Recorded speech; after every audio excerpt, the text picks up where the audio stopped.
ठीक है जी, आगे कंटिन्यू करते हैं। अब ये तीनों ट्रायंगल में ध्यान देखो, इसका अल्टीट्यूड अंदर है, इसका साइड के ऊपर ही अल्टीट्यूड बढ़ गया है, इसकी जो ए बी साइड है वही अल्टीट्यूड है और इसका अल्टीट्यूड इसके बाहर चला गया। पॉइंट समझ आ गया आपको? अब ये ध्यान देना बड़ा जरूरी है। अब इसमें एक और फॉर्मूला अवेलेबल है, रब कर दो इसको, ठीक है।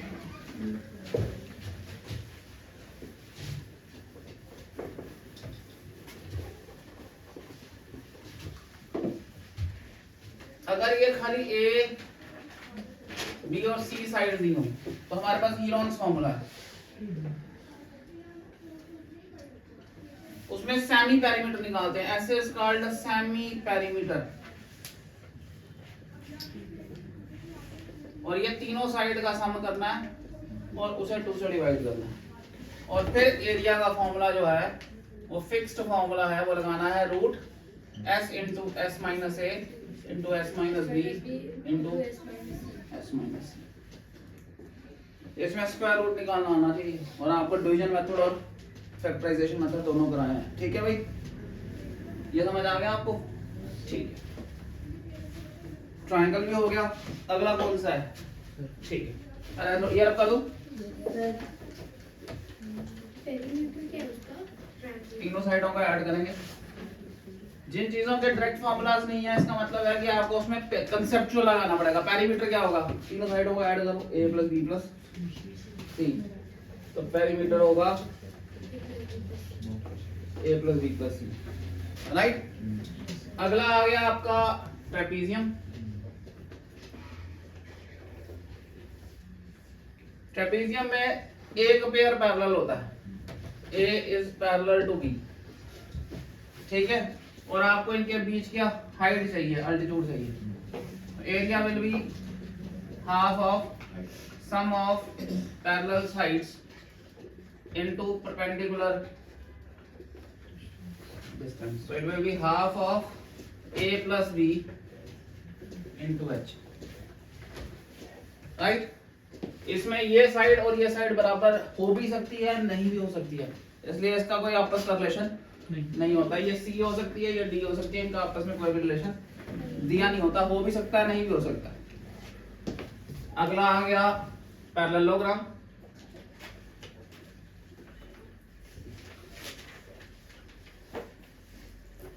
पैरेललोग्राम में ये साइड ए है तो ये भी होगी, ये भी है तो ये भी होगी। ऑपोजिट साइड्स पैरेललोग्राम के लिए 3 कंडीशंस। पहला, one pair of opposite sides is parallel and equal. Parallelogram होता है both pairs are parallel. Parallelogram होता है both pairs are equal, opposite pairs, opposite एक पेयर को पैरेलल इक्वल प्रूव कर दो, पैरेललोग्राम। दोनों पेयर को पैरेलल प्रूव कर दो, पैरेललोग्राम। दोनों पेयर को इक्वल प्रूव कर दो, पैरेललोग्राम। इन तीनों में से एक भी कंडीशन प्रूव कर दोगे, पैरेललोग्राम होगा। पॉइंट समझ गए जी? पैरेललोग्राम में अगर आप दो इसको ज्वाइन कर ले, देखो कल कोई मुझे पूछ रहा था 8th का बच्चा डायगोनल क्या होता है, तो 2 मिनट तो मुझे समझ नहीं आया कि मैं इसको क्या समझाऊं। ऑपोजिट पॉइंट्स जो है, ऑपोजिट वर्टिसेस क्वाड्रिलेटरल के जब ज्वाइन करते हैं उसको डायगोनल बोलते हैं। ये डायगोनल जो है इसको दो कॉन्करेंट ट्रायंगल्स में, दोनों ट्रायंगल कॉन्करेंट है, दो कॉन्करेंट ट्रायंगल्स में डिवाइड करता है। याद रखना, जो कॉन्करेंट ट्रायंगल्स होते हैं उनका एरिया जो होता है वो इक्वल होता है, ये भी याद रखना। जो कॉन्करेंट ट्रायंगल्स होते हैं उनका एरिया इक्वल होता है। कॉन्करेंट ट्रायंगल्स वो होते हैं जो पूरे के पूरे एक के ऊपर एक चढ़ जाते हैं, जो पूरे सुपर इम्पोजेबल होते हैं उन्हें कॉन्करेंट ट्रायंगल्स बोलते हैं, ठीक है। अब ये अगर हाइट आपको दी हो h, तो इसका एरिया क्या होगा? Half of a into h इस ट्रायंगल का, इसका भी h होगा, ये भी half of a into h हो गया, तो ये 2 टाइम आ गया half of a into h, 2 cut गया, तो इसका एरिया होता है a इंटू h। सो कोई बेस इंटू अल्टीट्यूड जो होता है वो एरिया होता है पैरेललोग्राम का। Got it? सारे? पैरेललोग्राम का ही एक स्पेशल टाइप होती है जिसमें चारों साइड भी बराबर होती हैं, वैसे पैरेललोग्राम को हम रोम्बस बोलते हैं। क्या बोलते हैं? रोम्बस। ये ऐसा पैरेललोग्राम आ गया जिसकी चारों साइड्स बराबर हैं, ये भी ए, ये भी ए, ये भी ए और ये भी ए। तो इसमें ये तो फॉर्मूला लगा ही सकते हैं हम, एरिया हो जाएगा half of A into H, वो तो लगा ही सकते हैं। बट इसमें एक और फीचर होता है जो पता होना चाहिए, तो रोम्बस में क्या होता है, R H O M B U S, वो ये है कि रोम्बस के जो डायगोनल्स होते हैं ये बाइसेक्ट करते हैं, ये दो टुकड़ों में टूट जाता है इस पॉइंट पर, ये भी दो टुकड़ों में टूट जाता है इस पॉइंट पर। So they bisect each other at 90 degree, ये 90 डिग्री होता है। So diagonals of rhombus bisect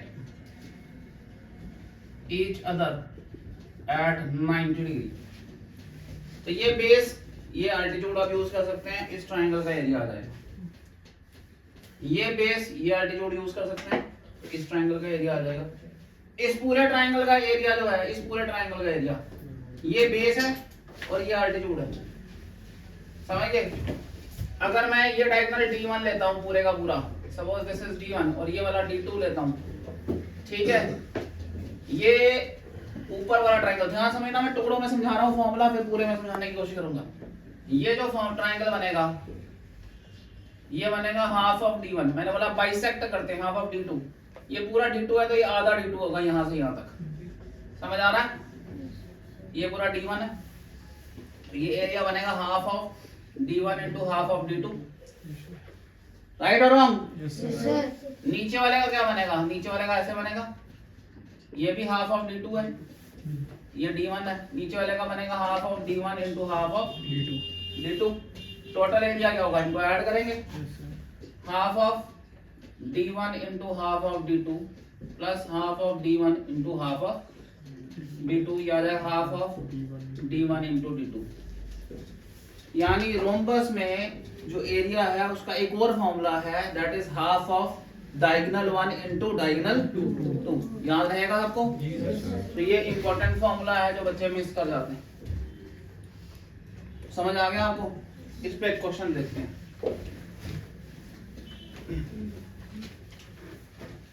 आपको एक रोम्बस दिया है, ठीक है? उसका एक डायगोनल दिया हुआ है आपको 16 और एक दिया हुआ है, ये पूरा 16 दिया है और एक 20 दिया है। अगर ये 20 दिया है तो ये कितना होगा? 10। ये 16 दिया है, ये वाला आपको 20 दिया है, ये वाला आपको 16 दिया डायगोनल। ये कितना आ गया? 8 नहीं, इसको चेंज करते हैं, इसको 12 लो, ठीक है? ये 6 आ गया, ये 6 आ गया और ये 8 आ गया, इसको हम 12 ले लेते हैं, राइट? अब बोला है इसका हमें पेरीमीटर निकाल के दो, ये क्वेश्चन। अब ये 90 डिग्री आएगा, अब इसमें पाइथागोरस थ्योरम लगेगी, ये 8 ये 6, ये आपका हाइपोटेन्यूज निकल जाएगा, 8 का स्क्वायर प्लस 6 का स्क्वायर हाइपोटेन्यूज का square, 64 plus 36 h square, h आ गया रूट ऑफ 100, h आ गया 10, यहाँ आ गया आपको 10। पेरीमीटर क्या निकलेगा? ये 10 हो गया, ये 10 हो गया, ये 10, 40। So there will be mixing formulas for you. इधर से वो, उधर से ये, वो मिक्स करेंगे फॉर्मूलाज को। ध्यान से अगर आप करेंगे तो उसी में से निकलेगा क्वेश्चन। पॉइंट्स आए ना मेरी बात? ठीक।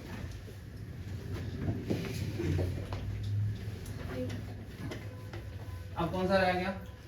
रोम्बस हो गया, स्क्वायर हो गया, ट्रायंगल भी हो गया, सर्कल। ओके, ये आ गया सर्कल, ये आ गया रेडियस, राइट? अगर मैं यहां से चढ़ूं और यहां घूम के यहां तक आ जाऊं, इसको बोलते हैं सरकमफ्रेंस, जो पेरीमीटर होता है, वो 2 पाई और r। और कितना पेपर इस पे लगेगा या कितना एरिया ये कवर करता है, उसको एरिया को लिखेंगे हम पाई r स्क्वायर, राइट?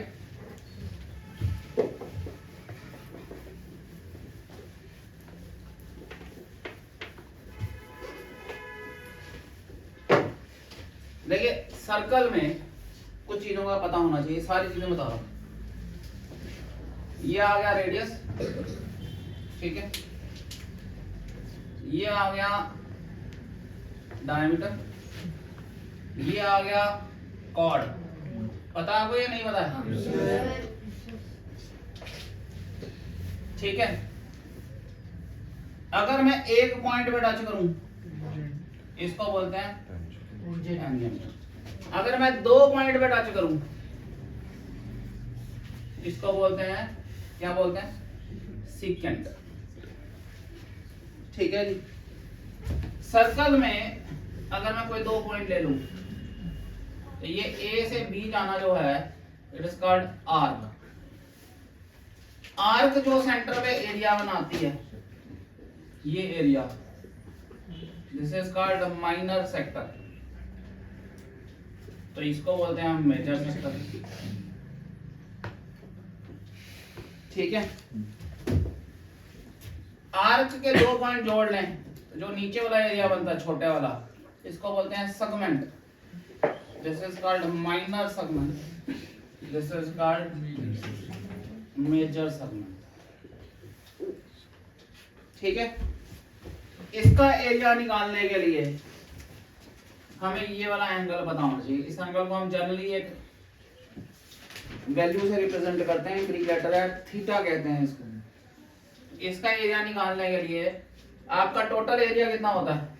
360 पूरा area pi are square. Pi are square में अगर हम यहां से चलें तो हम पूरा चक्कर मारेंगे, ये पूरा एंगल लेंगे दैट इज 360 डिग्री। तो 360 डिग्री जब हम पूरा घूमते हैं, यूनिटरी मेथड, 360 डिग्री जब हम पूरा घूमते हैं तो एरिया होता है पाई आर स्क्वायर। 360 डिग्री घूमते हैं तो एरिया होता है पाई आर स्क्वायर। 1 डिग्री घूमेंगे तो कितना होगा? Pi are square by 360। और थीटा डिग्री घूमेंगे तो कितना होगा? Theta by 360 into pi are square. समझ आया कैसे फॉर्मूला बना है? यूनिटरी से ही बना है, समझ आया? वैसे ही अगर मुझे लेंथ ऑफ आर्क निकालनी हो, क्या निकालना हो? लेंथ ऑफ आर्क, तो ए से बी जाना है, ए बी, तो पूरा चक्कर लगाते हैं 360 डिग्री पर, तो पूरा चक्कर होता है 2πr। तो थीटा पे कितना होगा? 360 डिग्री पे 2πr है, तो थीटा पे कितना होगा? Theta by 360 into 2πr। समझ गए जी? अब सेगमेंट का एरिया निकालना जो है वो हायर क्लासेस में होता है, 9th 10th में आएगा। सेगमेंट का एरिया फिर कभी बताएंगे, क्योंकि उसके लिए ट्रिग्नोमेट्री की भी मदद चाहिए, वो 9th 10th में, वो आपके लिए जरूरी है। ठीक है, हो गए सारे फॉर्मूलास? ये वाला ये बाद में आप वीडियो से उतार सकते हैं यार, अब कर दूं। अब हम बात करते हैं 3D में, 3 डायमेंशन में चले जाते हैं। पहला आ गया क्यूब। क्यूब ऐसी फिगर है, वो आप खेलते हैं ना, जो रूबिक्स क्यूब। ठीक है, इसकी सारी साइड बराबर होती है।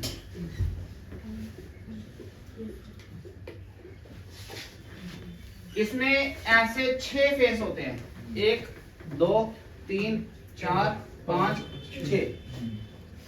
ठीक है, तो इसका एरिया आ जाएगा, एक फेस का एरिया आ गया ए स्क्वायर, और ऐसे 6 होते हैं 6a स्क्वायर। वॉल्यूम के लिए देखो, मैं एक चीज समझाता हूँ, वॉल्यूम का ये फॉर्मूला बहुत जगह बनाया जा सकेगा। आपका जो बेस का एरिया है उसको हाइट के साथ मल्टीप्लाई कर दो, वो वॉल्यूम होता है। कोई भी बेस एरिया को हाइट दे दो, उसे हाइट से मल्टीप्लाई करो, area area area area area area कितनी बार? h bar, that is called volume.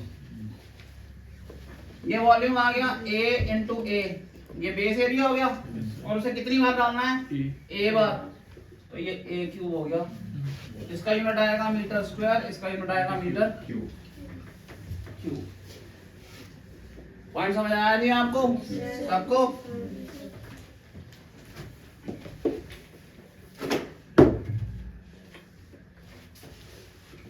Next is cuboid.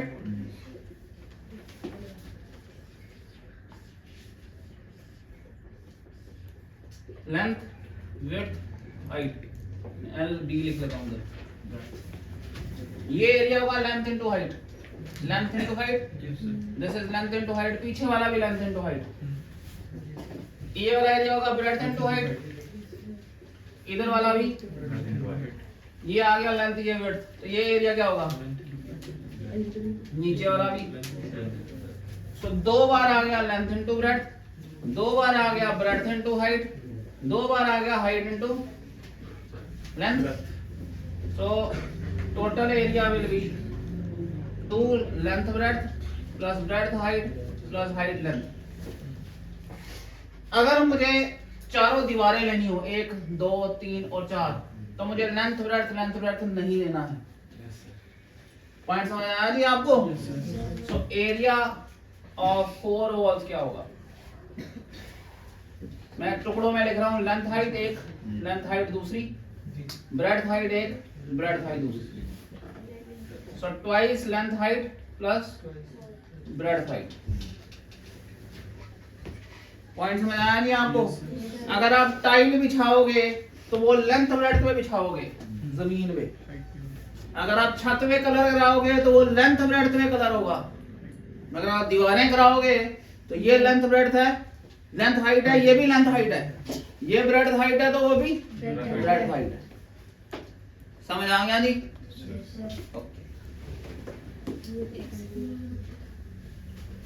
उसके बाद बता देना।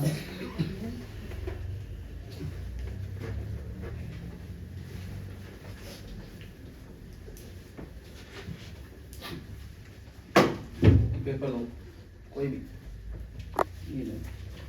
ये आपका एक रेक्टेंगल हो गया, रेक्टेंगल है, ठीक है जी, रेक्टेंगल है, इसको ऐसे जोड़ लूं तो ये क्या बन गया, सिलेंडर बन गया। अगर आप सिलेंडर को ध्यान से देखें तो सिलेंडर एक शीट से बना हुआ है, ये ध्यान समझना, इसमें इसी में कंसेप्ट है सारा। मैंने BC को उठाकर AC से, BC को AD से जोड़ दिया, BC और AD इकट्ठे कर दिए, C और D इकट्ठे कर दिया, तो क्या बन गया, सिलेंडर बन गया। समझ आया आपको?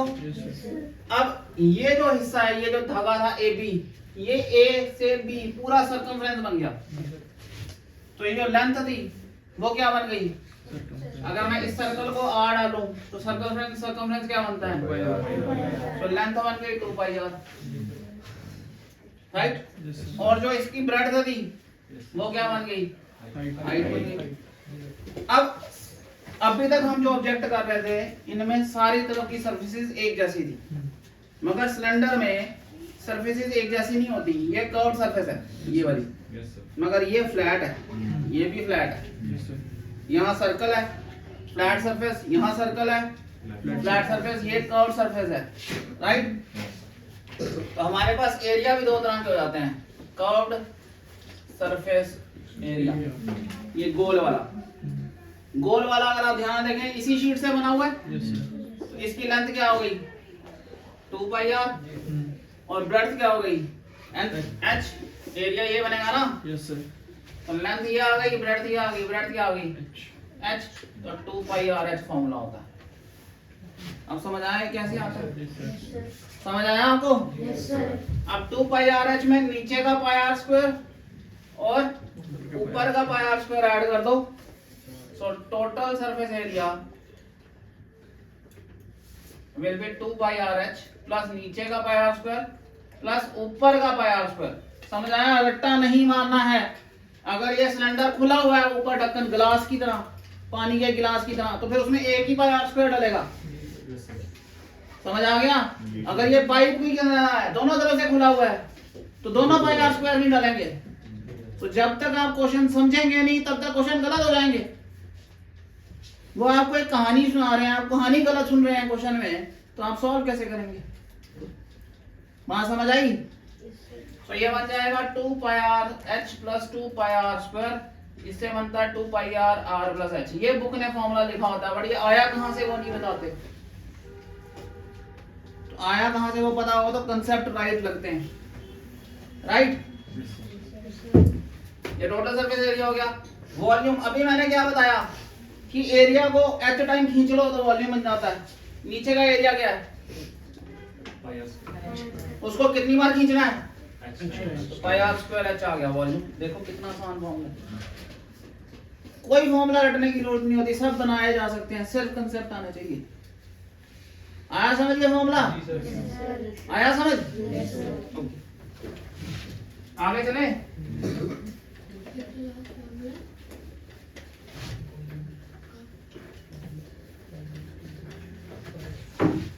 अब ये आ गया सिलेंडर।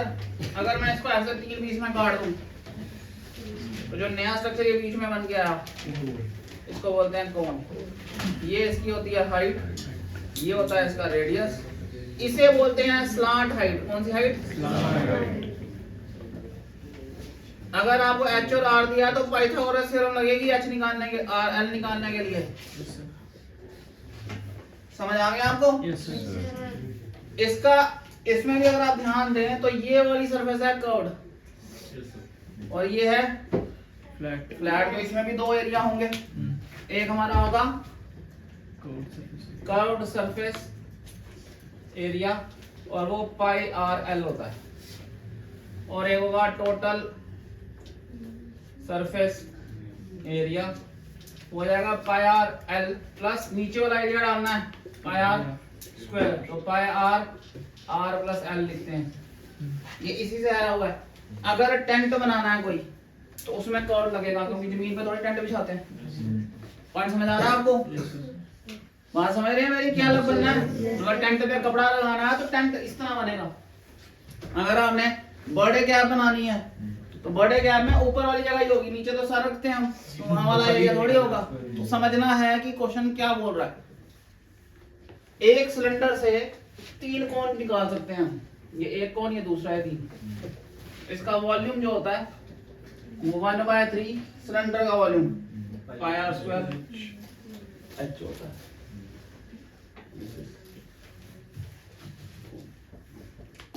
राइट, पॉइंट समझ आ गया आपको? देखिए कोण से ना एक और आइटम बनती है, वो भी आपके सिलेबस में नहीं है, वो मैं बड़ी क्लासेस को बता दूंगा। That is called frustum. क्या बोलते हैं? फ्रस्टम। सपोज ये कोण है, मैं सिर्फ समझा रहा हूँ। इस कोण को मैंने यहाँ से काट ही दिया, इसको हटा ही दिया। ये जो ये वर्ड बन के आ जाए, टब नहीं होते हमारे घर में, इसको बोलते हैं फ्रस्टम। इसका अपना कोई फॉर्मूला नहीं है, इसके फॉर्मूले जो है वो कोण के फॉर्मूला से ही डिराइव होते हैं। सो कोण के फॉर्मूलाज को ही मिक्स करके हम फ्रस्टम का फॉर्मूला बनाते हैं। ये सीनियर क्लासेस में बताया जाएगा, ठीक है। अब लास्ट आ गया हमारा सफेद, या और भी रहता कोई, उसी में आ जाएगा सफेद में, समझा देंगे। सफेद हो गया बॉल की तरह, 3 डायमेंशन, ये रेडियस। एक ही सरफेस है चारों तरफ से, सारी गोल्ड है, सारी कर्व्ड है। तो इसकी सरफेस को आप कर्व्ड बोल लो या खाली सरफेस बोल लो, एक ही सरफेस है इसकी। इसका कर्व्ड सरफेस एरिया ही टोटल सरफेस एरिया होता है, क्योंकि एक ही सरफेस होती है इसमें, और वो होता है 4 पाई आर स्क्वायर। राइट, इसका वॉल्यूम होता है, ये फॉर्मूला याद करने पड़ेंगे, 4/3 पाई आर क्यूब। अगर मैं इसमें से हेमिस्फीयर बनाता हूं, अब इसमें दो सरफेसेस होगी, एक ये कर्व और एक फ्लैट, और अब इसमें दो फॉर्मूले आ जाएंगे, hemisphere. So curve surface area क्या होगा, इसका आधा 2 pi are square. Total surface area क्या होगा, ये जो 2 पाई आर स्क्वायर है, इसमें ये ऊपर वाला पाई आर स्क्वायर भी डालना पड़ेगा, ये वाला पाई आर स्क्वायर भी डालना पड़ेगा, ये हो जाएगा 3 पाई आर स्क्वायर। ठीक है, वॉल्यूम आधा हो जाएगा, तो आ जाएगा 2/3 पाई आर क्यूब। राइट, समझ आया जी सारे फॉर्मूला? सारे, कोई ऐसा फॉर्मूला जो छूट गया हो, अभी भी नहीं आता? पाई की वैल्यू 22/7 यूज करनी है या 3.14 यूज करते हैं। ये दोनों इसकी वैल्यूज नहीं है बेसिकली। पाई की वैल्यू बहुत लंबी वैल्यू है और इन फाइनाइट नॉन टर्मिनेटिंग डेसिमल है ये, जैसे बेसिकली इरेशनल नंबर। तो हम इसकी अप्रोक्सीमेट वैल्यू यूज करते हैं। 3.14 लेस एक्यूरेट वैल्यू है, 22/7 ज्यादा एक्यूरेट वैल्यू है, बट ये दोनों भी एग्जैक्ट वैल्यूज नहीं है। सो अगर दिया ना हो क्वेश्चन में तो यूज यही करना चाहिए क्योंकि ये बेटर वैल्यू है।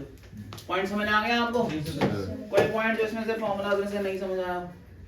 ठीक है, रिवाइज करो, याद करो। Best of luck for tomorrow's exam. Thank you.